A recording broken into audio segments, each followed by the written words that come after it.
Hello everyone, मैं हूँ यशिका। आपके सामने क्रैक कैम्प में आपका स्वागत है।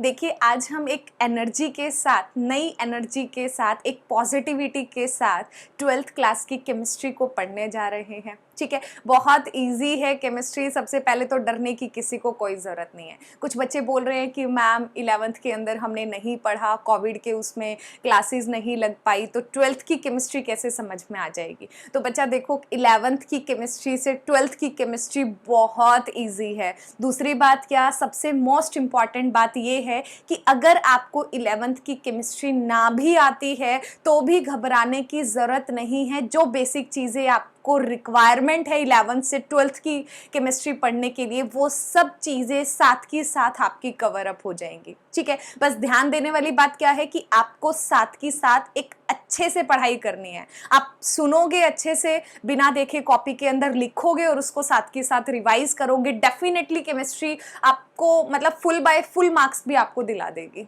ठीक है, तो बिना बातें बाद में करते रहेंगे, तो चैप्टर की तरफ बढ़ते हैं। केमिस्ट्री का पहला चैप्टर जो आपके पास है, चैप्टर का नाम है सॉलिड स्टेट। फर्स्ट चैप्टर आपका 12th क्लास की केमिस्ट्री के अंदर आता है। देखो, अभी तक हमने 9th स्टैंडर्ड में पढ़ा है, मैटर के बारे में हम लोग पढ़ते हैं। 9th स्टैंडर्ड में हम क्या कहते हैं कि मैटर क्या होता है, कोई भी चीज़ जो कुछ ना कुछ स्पेस ऑक्यूपाई करती है और कुछ ना कुछ उसका मास होता है, उसको हम क्या कहते हैं, आपके पास मैटर कहते हैं। Anything which has occupy any space और mass is known as the matter आपके पास। अब देखो, मैटर की 3 स्टेट के बारे में जनरली हम पढ़ते हैं। अभी तक हमने जिक्र भी किया है 9th 10th क्लास के अंदर कि एक स्टेट आपके पास कौन सी होती है, सॉलिड स्टेट होती है। सेकंड आपके पास लिक्विड स्टेट होती है। एक आपके पास गैसियस स्टेट होती है। हमने क्लास 11th के अंदर, अगर आपने थोड़ा बहुत चैप्टर्स की तरफ गौर भी किया होगा, तो हम लिक्विड और गैसियस स्टेट के बारे में वहां पर बात करते हैं। ये क्लास 11th के अंदर थोड़ा बहुत जिक्र आपके पास यहाँ पर होता है, लेकिन क्लास 12th के अंदर हम सॉलिड स्टेट को क्या करते हैं, डीपली पढ़ते हैं, बहुत अच्छे से अंडरस्टैंड करते हैं। तो सब आज का जो लेक्चर आपके पास है, आज का फर्स्ट लेक्चर जो आपके पास है, वो सिंपल बेसिक इंट्रोडक्शन के साथ होगा, जो कॉन्फिडेंस बढ़ाएगा। लेकिन ऐसा मत सोचना कि मैम बेसिक इंट्रोडक्शन है तो ये इंपॉर्टेंट लेक्चर नहीं होगा। यहाँ से एक क्वेश्चन आपका सीबीएसई में पूछा भी जाता है और इंपॉर्टेंट भी आपके पास है। ठीक है, एक प्रॉपर्टीज है इसकी, 1 मार्क का क्वेश्चन वहां से जनरली आपसे पूछा जाता है।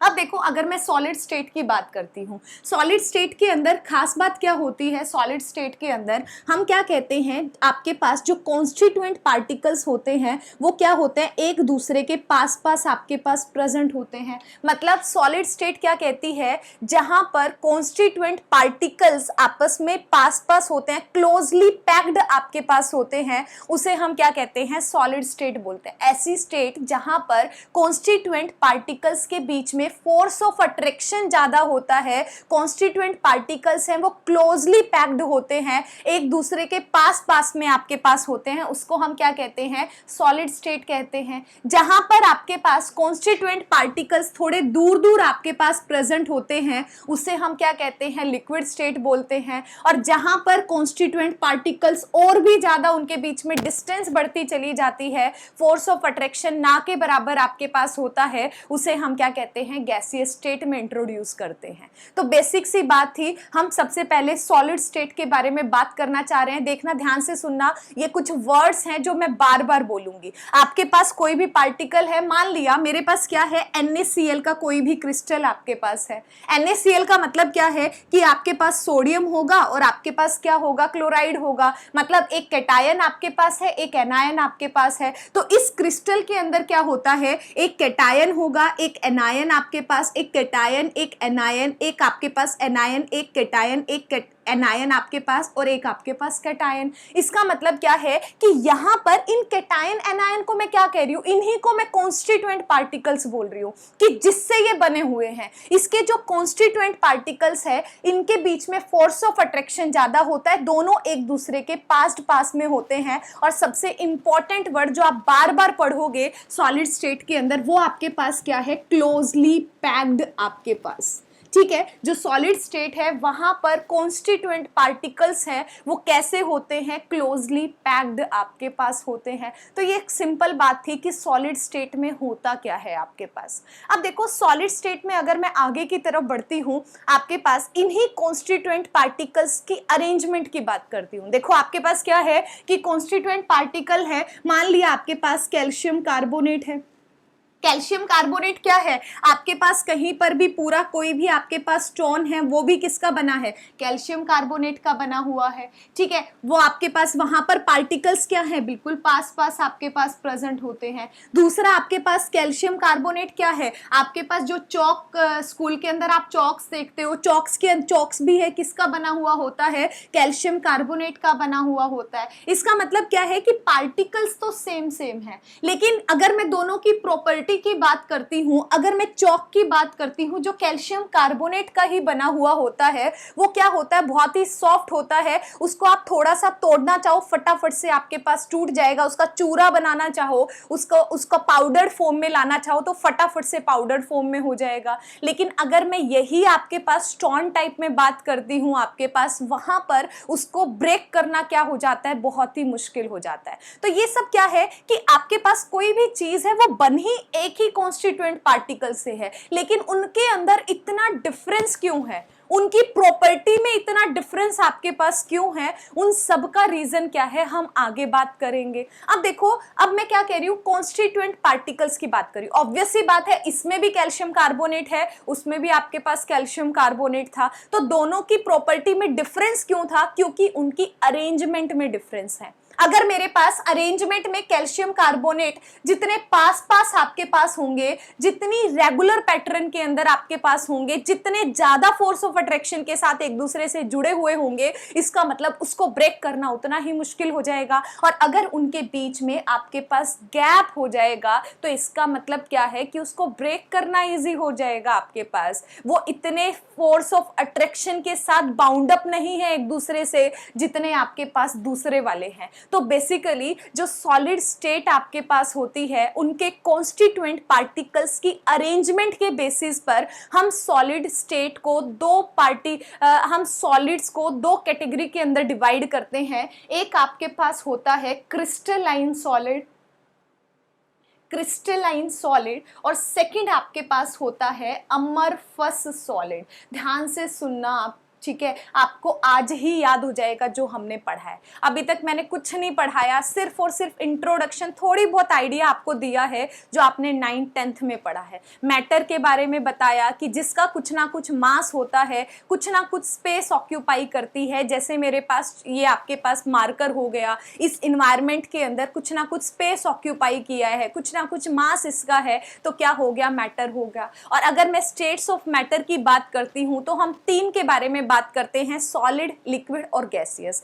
12th के अंदर सिर्फ आपको सॉलिड स्टेट के बारे में पढ़ना होता है। सॉलिड स्टेट में क्या होता है, जहां पर कॉन्स्टिट्यूएंट पार्टिकल्स के बीच में फोर्स ऑफ अट्रैक्शन आपके पास क्या होता है, ज्यादा होता है, और वहां पर वो कैसे होते हैं, क्लोजली पैक्ड होते हैं। और अगर मैं कॉन्स्टिट्यूएंट की अरेंजमेंट की बात करती हूं तो सॉलिड्स की कॉन्स्टिट्यूएंट अरेंजमेंट के बेसिस पर 2 कैटेगरी आपके पास होती हैं, उसको 2 वेज में क्लासिफाइड किया जाता है। एक आपके पास क्रिस्टलाइन सॉलिड होता है और एक आपके पास अमरफस सॉलिड होता है। बहुत इंपॉर्टेंट आपके पास है। अब पेपर में क्वेश्चन कहाँ आता है, 1 नंबर का क्वेश्चन पूछा जाता है इनकी प्रॉपर्टीज से, और दूसरा जो क्वेश्चन यहाँ से पूछा जाता है, अगर मैं बड़े क्वेश्चन की बात करती हूँ तो पेपर में पूछता है क्रिस्टलाइन सॉलिड और अमरफस सॉलिड के बीच में डिफरेंस क्या होता है। तो कम से कम 4 डिफरेंस आपको आने चाहिए, क्योंकि 2 मार्क्स में क्वेश्चन पूछा जा चुका है इससे पहले। ठीक है, तो आगे बढ़ेंगे, हम क्लासिफिकेशन के बारे में बात करते हैं। आगे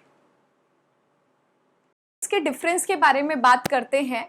क्रिस्टलाइन सॉलिड का मतलब क्या है, देखो सबसे इंपॉर्टेंट जो इनका डिफरेंस है वो किसके ऊपर बेस है, कॉन्स्टिट्यूएंट पार्टिकल्स के बेस पर आपके पास है। क्या कहता है कि अगर कॉन्स्टिट्यूएंट पार्टिकल्स एक रेगुलर पैटर्न को फॉलो कर रहे हैं, मान लिया मेरे पास केटायन पार्ट है, ये एनायन है, केटायन एनायन केटायन एनायन, यहाँ पर anion cation anion cation anion cation cation anion cation anion, इस तरह से क्या है, एक पर्टिकुलर डिस्टेंस के साथ एक रेगुलर पैटर्न के साथ आपके पास क्या है, क्रिस्टलाइन सॉलिड्स आपके पास रखे हुए हैं। अब देखो एक बात का ध्यान देखना कि ये जो आपके पास पार्टिकल है ये हमेशा ऐसा नहीं होता है। एक्चुअल फॉर्म में अगर हम देखते हैं तो कॉन्स्टिट्यूएंट पार्टिकल्स कैसे होते हैं, एक दूसरे से सटे हुए होते हैं। मैंने क्या किया है, सिर्फ इसके सेंटर्स को शो किया है ताकि एक आपको रेगुलर ज्योमेट्री आपको शो हो। तो सबसे पहले डिफरेंस की बात करूं तो क्रिस्टलाइन सॉलिड्स की क्या है कि इसके जो कॉन्स्टिट्यूएंट पार्टिकल्स हैं वो क्या करते हैं, एक रेगुलर पैटर्न को फॉलो करते हैं आपके पास। और अगर मैं अमरफस सॉलिड्स की बात करती हूं तो एक कैटायन आ गया, दो एनायन आ गए, फिर एनायन आ गया, फिर एक कैटायन आ गया, फिर चार एनायन आ गए, फिर चार कैटायन आ गए। तो इसमें कोई भी पैटर्न आपके पास एक पूरा रेगुलर पैटर्न नहीं होता। हम क्या कहते हैं कि कॉन्स्टिट्यूएंट पार्टिकल्स अमरफस सॉलिड्स के अंदर इररेगुलर पैटर्न को शो करते हैं, इररेगुलर पैटर्न को आपके पास शो करते हैं। बहुत इंपॉर्टेंट पॉइंट आपके पास है, ठीक है। दूसरी खास बात हम ये भी कह सकते हैं कि जो क्रिस्टलाइन सॉलिड आपके पास है इनकी ज्योमेट्री आपके पास क्या होती है, डेफिनेट ज्योमेट्री होती है। क्यों? क्योंकि ये एक रेगुलर पैटर्न को फॉलो करते हैं। और इसी वे से अगर मैं कहना चाहूं अमरफस सॉलिड हैं, इनकी जो आपके पास डेफिनेट हो, आपके पास इनडेफिनेट आपके पास क्या होती है, ज्योमेट्री ये क्या करते हैं आपके पास फॉलो करते हैं। दूसरी खास बात देखो, एक पॉइंट इसके साथ नजर आता है। दूसरा पॉइंट आपके पास क्या है, हम कहते हैं कि क्रिस्टलाइन सॉलिड्स हैं वो कैसे होते हैं, लॉन्ग रेंज ऑर्डर के आपके पास होते हैं। और आपके पास अमरफस सॉलिड होते हैं वो कैसे होते हैं, शॉर्ट रेंज ऑर्डर के आपके पास होते हैं। अब इसका मतलब ध्यान से समझना, मैंने क्या कहा कि यहां पर जो रेगुलर पैटर्न आपको दिखाई दे रहा है, एक कैटायन एनायन कैटायन एनायन, ये एक लॉन्ग रेंज को फॉलो करता है। मतलब ये बहुत लंबा आपको देखने को मिलेगा। मान लिया यहां से लेके यहां तक के पूरे पैटर्न के अंदर आपको एक रेगुलर पैटर्न दिखाई दे, फिर छोटा सा इररेगुलर हो जाए, फिर से रेगुलर पैटर्न आपके पास आ जाए, तो इसको हम क्या कहते हैं कि क्रिस्टलाइन सॉलिड्स हैं वो कैसे होते हैं, लॉन्ग रेंज ऑर्डर को फॉलो करते हैं। दूसरी बात क्या, अमरफस सॉलिड के अंदर ऐसा हो सकता है कि एक कैटायन मिले, एक एनायन मिले, कैटायन मिले, फिर आपको एनायन मिले, फिर आपको दो कैटायन मिल जाएंगे, यहां पर चार एनायन आपके पास मिल जाएंगे। तो ये बहुत ही छोटे ऑर्डर को क्या करते हैं, फॉलो करते हैं, एक छोटे रेगुलर पैटर्न को फॉलो करते हैं। इसीलिए हम क्या कहते हैं, इसको शॉर्ट रेंज ऑर्डर बोलते हैं। दोनों का मतलब समझ में आया कि जो आपके पास क्रिस्टलाइन सॉलिड्स होते हैं ये लॉन्ग रेंज ऑर्डर के आपके पास होते हैं, और जो अमरफस सॉलिड होते हैं वो कैसे होते हैं, आपके पास शॉर्ट रेंज ऑर्डर के होते हैं। अगला जो इंपॉर्टेंट पॉइंट है जो बहुत बार डिस्कस किया जाता है वो आपके पास क्या है कि जो क्रिस्टलाइन सॉलिड्स होते हैं इनका मेल्टिंग पॉइंट आपके पास कैसा होता है, शार्प होता है। और अगर मैं अमरफस सॉलिड की बात करती हूं, इनका मेल्टिंग पॉइंट आपके पास है, ये किस में आता है, एक वाइड रेंज के अंदर आपको दिखाई देता है। दोनों का ध्यान से मतलब समझना। अगर मैं एक एग्जांपल की बात करती हूं तो अमरफस सॉलिड का एग्जांपल बेस्ट आपके पास क्या होता है, ग्लास आपको देखने को मिलता है। प्लास्टिक आपके पास है, किसके एग्जांपल्स होते हैं, अमरफस सॉलिड के एग्जांपल होते हैं। जबकि बेंजोइक एसिड लो या फिर सबसे अच्छा एग्जांपल आपके पास क्या है, डायमंड आपके पास किसका एग्जांपल होता है, क्रिस्टलाइन सॉलिड का एग्जांपल आपके पास होता है। देखो आपके पास अगर मैं डायमंड के एग्जांपल की तरफ जाती हूं तो वहां पर क्या है, इसका जो मेल्टिंग पॉइंट है वो शार्प होता है। शार्प का मतलब क्या है कि अगर कोई क्रिस्टलाइन सॉलिड आपके पास है और मैंने बोल दिया कि इसका जो आपके पास मेल्टिंग पॉइंट है, मान लिया मैंने 150 केल्विन आपके पास बोल दिया, तो ये एग्जैक्ट 150 केल्विन पर पूरा का पूरा मेल्ट हो जाएगा। समझ आ रही है बात। और अगर मैं यहां पर अमरफस सॉलिड की बात करती हूं, इसके सॉलिड्स को मैं हीट करने की कोशिश करती हूं, इसका मेल्टिंग पॉइंट चेक करने की कोशिश करती हूं, तो ये किसी भी एग्जैक्ट एक टेम्परेचर पर मेल्ट नहीं होता। ये क्या करता है, मेल्ट होना स्टार्ट करता है, एक टेम्परेचर से स्टार्ट करेगा। मान लिया 100 टेम्परेचर के बीच में आपके पास 100 डिग्री सेल्सियस में 10 डिग्री सेल्सियस की रेंज के अंदर पूरा का पूरा मेल्ट होता है। जैसे ही आप ग्लास को कर लो, प्लास्टिक को आप क्या करो, हीट करना स्टार्ट करो, थोड़ा सा मेल्ट होना स्टार्ट करेगा, लेकिन पूरा प्लास्टिक है एक टेम्परेचर पर मेल्ट नहीं होगा। कैसे होता है, एक पर्टिकुलर रेंज में होता है, टेम्परेचर रेंज के अंदर होता है। तो इसीलिए हम क्या कहते हैं कि जो अमरफस सॉलिड्स होते हैं इनका मेल्टिंग पॉइंट है ये एक पर्टिकुलर आपके पास रेंज के अंदर आता है, एक वाइड रेंज ऑफ टेम्परेचर आपके पास यहाँ पर होता है मेल्टिंग पॉइंट आपके पास अचीव करने के लिए किसी भी अमरफस सॉलिड का। लेकिन अगर मैं क्रिस्टलाइन सॉलिड्स की बात करती हूँ, इनका जो मेल्टिंग पॉइंट है वो बहुत शार्प है, मतलब एक पर्टिकुलर टेम्परेचर जो आपके पास आ गया कि इस टेम्परेचर पर मेल्ट होना है, तो वो पूरा का पूरा आपके पास क्रिस्टलाइन सॉलिड क्या करता है, उस टेम्परेचर पर एग्जैक्टली क्या हो जाता है, मेल्ट कर जाता है। तो इसीलिए हम कहते हैं कि जो मेल्टिंग पॉइंट आपके पास क्रिस्टलाइन का है इसका शार्प होता है और इसका शार्प नहीं होता। ये एक वाइड रेंज आपके पास जो होती है टेम्परेचर की, उसके अंदर क्या करता है, मेल्ट आपके पास करता है। समझ में आया आपके पास? कभी कभी आपने देखा होगा आपकी बुक के पीछे आपका लिखा होता है कि इस पर्टिकुलर जो आपके पास कोई भी सॉलिड आपके पास है, इसका मेल्टिंग पॉइंट इतना है, इसका मेल्टिंग पॉइंट इतना आपके पास आएगा। जब आप मेल्टिंग पॉइंट एपरेटस से मेल्टिंग पॉइंट को चेक करते हो तो वो जो आपके पास लिखा हुआ होता है रीडिंग, वो किसकी लिखी होती है, अमरफस सॉलिड की नहीं लिखी होती, वो क्रिस्टलाइन सॉलिड की होती है। क्यों? क्योंकि क्रिस्टलाइन सॉलिड्स जो आपके पास होते हैं वो शार्प मेल्टिंग पॉइंट आपके पास देते हैं, इसीलिए वहां पर आपके पास रेंज ऑफ टेम्परेचर नहीं लिखा होता। वहां पर आपके पास क्या है, बुक के अंदर अगर आप देखोगे तो वहां पर आप लिखोगे कि अच्छा ये वाला जो आपके पास जो भी आपके पास सॉलिड दिया गया है, इसका जो टेम्परेचर है, मेल्टिंग पॉइंट इसका 120 है, इसका 160 है, इसका 273 आपके पास है। तो वो सारे के सारे किस बिहाफ पर दिए जाते हैं, क्रिस्टलाइन सॉलिड्स के बिहाफ पर दिए जाते हैं। बहुत ही इंपॉर्टेंट पॉइंट आपके पास था। अगले पॉइंट की तरफ बढ़ते हैं। इसी प्रॉपर्टी के बेस पर हम क्या कहते हैं, बहुत ही इंपॉर्टेंट पॉइंट है, बार बार आपके पास रिपीट होता है, चाहे कंपटीशन का पेपर हो, चाहे आपके पास सीबीएसई का पेपर हो। इंपॉर्टेंट बात क्या है, अगर मैं क्रिस्टलाइन सॉलिड की बात करती हूं, ये कैसे नेचर का होता है, एनआइसोट्रॉपिक नेचर का होता है। बहुत इंपॉर्टेंट बात है, ध्यान से सुनना। आपके पास क्रिस्टलाइन सॉलिड है वो एनआइसोट्रॉपिक नेचर का होता है, जबकि अमरफस सॉलिड आपके पास कैसा होता है, आइसोट्रॉपिक नेचर का आपके पास होता है। ध्यान से सुनना, आपके पास ए है, ए से अमरफस नहीं होगा, उल्टा याद रखना है। अगर ए आया है तो आपके पास क्रिस्टलाइन सॉलिड होगा, मतलब एन आइसोट्रॉपिक कौन होता है, आपके पास क्रिस्टलाइन होता है। 1 मार्क के लिए बहुत इंपॉर्टेंट है, आपके पास एन आइसोट्रॉपिक कौन होता है, क्रिस्टलाइन सॉलिड होता है। और आइसोट्रॉपिक आपके पास कौन होता है, अमरफस सॉलिड आपके पास होता है। बहुत वेरी वेरी इंपॉर्टेंट पॉइंट आपके पास है ये, ठीक है। अब ध्यान से देखो, इसका मतलब आपके पास क्या होता है। देखो, एन आइसोट्रॉपिक का मतलब है कि अगर मैं किसी भी क्रिस्टलाइन सॉलिड के अंदर जाती हूं, डिफरेंट डायरेक्शन के अंदर जाती हूं, तो ये डिफरेंट टाइप की क्या करता है, फिजिकल प्रॉपर्टी को शो करता है। इसका मतलब क्या है, एन आइसोट्रॉपिक का मतलब है it shows different physical property in different direction आपके पास, ठीक है। क्या कहता है कि अलग अलग डायरेक्शन के अंदर अलग अलग फिजिकल प्रॉपर्टी को शो करता है, ठीक है। कोई भी फिजिकल प्रॉपर्टी है, डेंसिटी की बात करोगे या फिर आप रिफ्रैक्टिव इंडेक्स की बात करते हो, शेप की अरेंजमेंट की बात करते हो, जो भी आपके पास फिजिकल प्रॉपर्टी सबसे ज़्यादा जो आपसे बोली जाती है, रिफ्रैक्टिव इंडेक्स की भी हम बात करते हैं। तो हम क्या कहते हैं कि अगर अलग डायरेक्शन में चले तो डिफरेंट शो करेगा, दूसरी डायरेक्शन के अंदर डिफरेंट होगा। एग्जाम्पल के अंदर देखो, अगर मैं मान लिया यहां से चल रही हूं तो देखो आपके पास क्या है, पहले आपके पास क्या आया है, कैटायन, फिर आपके पास anion, cation anion, cation anion.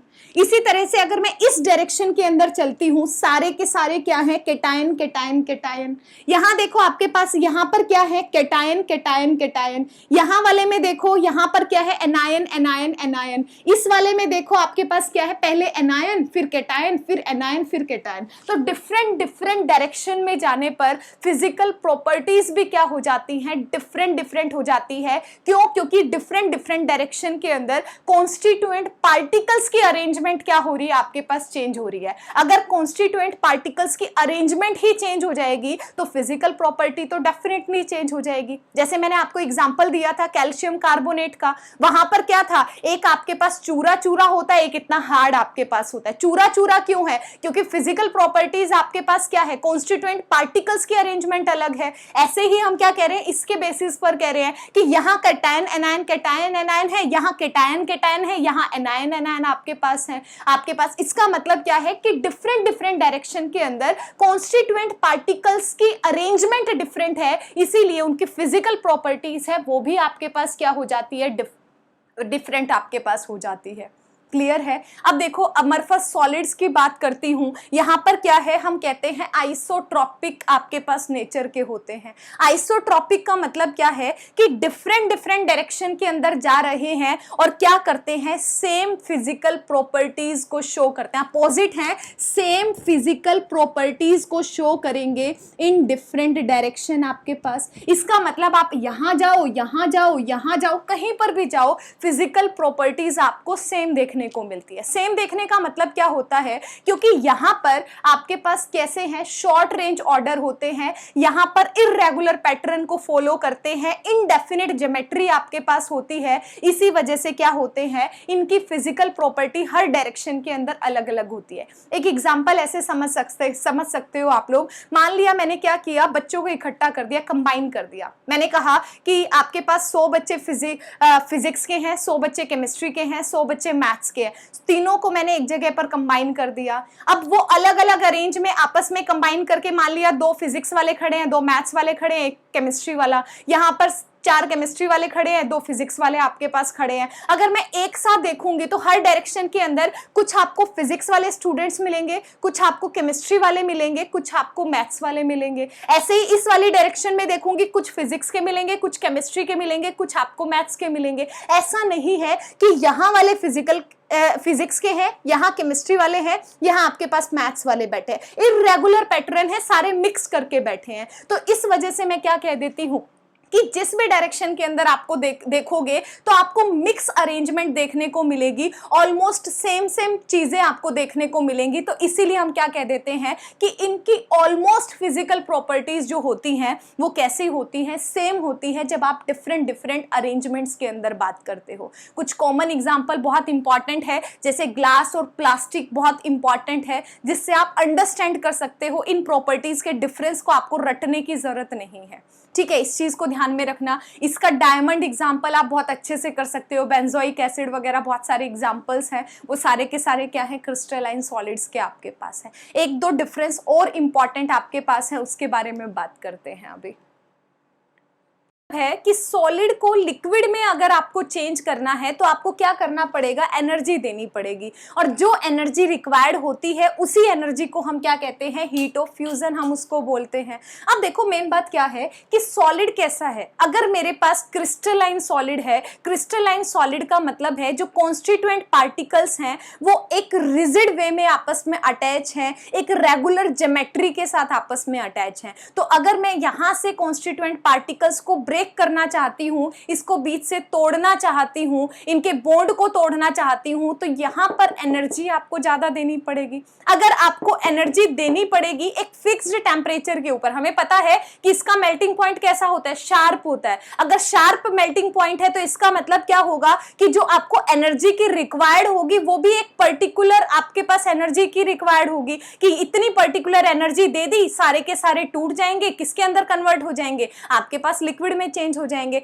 तो हम क्या कहते हैं कि अगर हमारे पास क्रिस्टलाइन सॉलिड है, यहां पर हीट ऑफ फ्यूजन आपके पास कैसी होती है, फिक्स्ड आपके पास होती है। लेकिन अगर मैं अमरफस सॉलिड की बात करती हूं, वहां पर मेल्टिंग पॉइंट ही आपके पास फिक्स नहीं है, वो मेल्टिंग पॉइंट क्या है, एक पर्टिकुलर वाइड रेंज के अंदर आपके पास अवेलेबल होता है। तो इसका मतलब यहां पर अगर मैं हीट ऑफ फ्यूजन की बात करती हूं तो वो आपके पास क्या होती है, फिक्स्ड आपके पास नहीं होती। हम क्या कहेंगे, इट डू नॉट फिक्स्ड आपके पास। तो ये कुछ आपके पास इंपॉर्टेंट डिफरेंस थे क्रिस्टलाइन सॉलिड और अमरफस सॉलिड के अंदर। एक बार फटाफट से क्विक रिवीजन करते हैं। देखो क्रिस्टलाइन सॉलिड में आपके पास कॉन्स्टिट्यूएंट पार्टिकल हैं, रेगुलर पैटर्न में होते हैं। अमरफस सॉलिड के अंदर इररेगुलर पैटर्न में होते हैं। ये कैसे होते हैं, सिमेट्रिकल होते हैं। एक वर्ड में अगर मैं बोलना चाहूँ, ये सिमेट्रिकल अरेंजमेंट है, इधर आपके पास क्या है, अनसिमेट्रिकल अरेंजमेंट है। दूसरी बात क्या, इसका जो मेल्टिंग पॉइंट है वो शार्प होता है। अमरफस सॉलिड का मेल्टिंग पॉइंट है वो आपके पास एक वाइड रेंज के अंदर आता है। Next point, heat of fusion आपके पास फिक्स्ड होता है क्योंकि मेल्टिंग पॉइंट शार्प आपके पास है, और अमरफस सॉलिड का जो आपके पास हीट ऑफ फ्यूजन है वो आपके पास फिक्स्ड नहीं होता। अगला पॉइंट था कि जो क्रिस्टलाइन सॉलिड्स हैं वो कैसे होते हैं, आपके पास रिजिड नेचर के होते हैं, और अमरफस सॉलिड आपके पास हैं वो रिजिड नेचर के नहीं होते। इनको हम क्या कहते हैं, ट्रू सॉलिड्स के नाम से जानते हैं, जबकि अमरफस सॉलिड को हम क्या कहते हैं, स्यूडो सॉलिड, या फिर उसको हम सुपर कोल्ड सॉलिड्स के नाम से जानते हैं। या फिर हम क्या कह सकते हैं कि जो क्रिस्टलाइन सॉलिड्स आपके पास होते हैं वो एनआइसोट्रॉपिक नेचर के होते हैं, जबकि अमरफस सॉलिड आपके पास कैसे होते हैं, आइसोट्रॉपिक नेचर के आपके पास होते हैं। तो ये कुछ इंपॉर्टेंट इसके क्या थे, आपके पास डिस्टिंग्विश थे, इनके बीच में डिफरेंस थे। एग्जाम्पल के बारे में याद करना चाहो, कॉपर है, कॉपर किसका एग्जाम्पल है, क्रिस्टलाइन सॉलिड्स का एग्जाम्पल है। आपके पास डायमंड है, किसका, बेंजोइक एसिड है, किसके एग्जाम्पल है, क्रिस्टलाइन सॉलिड के एग्जाम्पल है। ग्लास है, प्लास्टिक है, पीवीसी पॉलीविनाइल क्लोराइड आपके पास है, सेलोफेन आपके पास है, ये सारे के सारे एग्जाम्पल किसके हैं, आपके पास अमरफस सॉलिड के एग्जाम्पल है। तो आई होप आपको जनरल क्रिस्टलाइन सॉलिड और अमरफस सॉलिड आज के लेक्चर का जो सबसे इंपॉर्टेंट डिफरेंस था वो आपको क्लियर हुआ हो। तो कोई भी डिफरेंस, कोई भी आपको डाउट है तो प्लीज़ आप कमेंट बॉक्स में आप मुझसे कमेंट करके पूछ सकते हैं। मैं जल्दी से जल्दी आपके डाउट को क्लियर करने की कोशिश करूंगी। Thank you. भी डाउट है इस लेक्चर के रिगार्डिंग तो आप कमेंट बॉक्स में कमेंट करके मुझसे पूछ सकते हो। जल्दी से जल्दी मैं उसका सॉल्यूशन आपको देने की कोशिश करूंगी।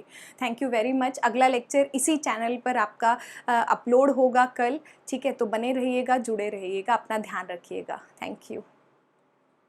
फ्रेंड्स देखो आपके पास क्या है, अगर मैंने क्रिस्टलाइन सॉलिड लिया, किसी भी क्रिस्टलाइन सॉलिड को लिया और उसको मैं बीच से कट करना चाहती हूँ, अगर मैं उसे कट करती हूँ तो जिस पार्ट्स के अंदर डिवाइड होता है वो कैसा देता है, एक क्लीन सरफेस आपको प्रोवाइड करवाता है। मतलब अगर ये मेरे पास क्रिस्टलाइन सॉलिड है, इसको मैंने बीच से आपके पास कट किया तो आपको क्या मिलेगा, क्लीन सरफेस यहाँ पर आपको मिलेगा। लेकिन अगर आपने यही चीज अमरफस सॉलिड पे अप्लाई की, अमरफस सॉलिड को आपने बीच से कट करना चाहा, तो आपको क्लीन सरफेस, एक रेगुलर सरफेस आपको दिखाई नहीं देगा।